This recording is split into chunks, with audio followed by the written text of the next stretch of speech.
What is your doctor actually listening to when they put the stethoscope on your chest? And what does it mean when they say that you have a heart murmur?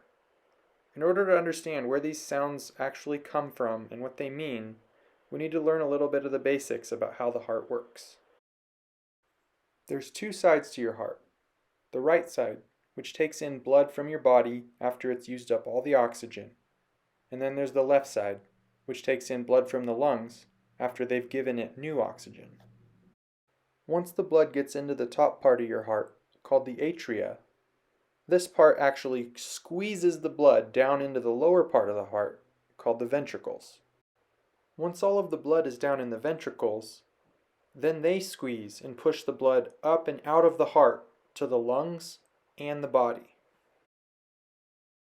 While the blood's being pushed out, it actually pushes against these flaps in your heart called valves, making it so the blood won't flow backwards into the atria where it came from. But when it does this, it actually makes a sound that we can hear with our stethoscopes that we call the first heart sound, and it's normal. Once the blood leaves the heart, it does the same thing again, and it pushes backwards on another set of valves, making another sound that we call the second heart sound, and this one is normal too. When everything is normal, those are the only two sounds that we can hear when your heart beats. If there's any other sounds that we can hear, that's what we call a heart murmur, and they can happen for a number of different reasons, which I'm going to explain to you now. If any one of those valves we just talked about gets stiff or thick for some reason, it makes it a lot harder for the blood to pass through. And when the blood's trying to pass through a smaller space, it makes a noise that we can hear with our stethoscopes. This can happen at any one of the 4 valves in your heart. Something else that can happen is your valves get damaged so that they can't stop the blood from flowing backwards. And whenever there's blood flowing backwards, it swirls around and mixes with the other blood, and it makes a noise that we can hear with our stethoscopes. And again, this can happen at any one of the 4 valves in your heart, causing another heart murmur.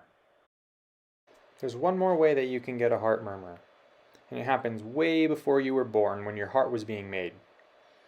And what happens is that a spot actually gets left out, leaving a hole between the 2 different sides of your heart. So now, when your heart beats, just like normal, it pushes the blood that comes in from the body and the lungs down from the atria into the ventricles. Once the blood gets down into the ventricles contract and try and push the blood out of the heart into the lungs and the body like it normally does. Except this time, on the way out of the heart, now there's a hole that the blood gets caught up in and it mixes with the blood from the other side of the heart. And if you remember from earlier in the video, whenever blood mixes and swirls around, we can hear that with our stethoscope and it causes a heart murmur. Hopefully that answers any questions you might have had about what the doctor is listening to when they listen to your heart, and what it means if they say that you have a heart murmur.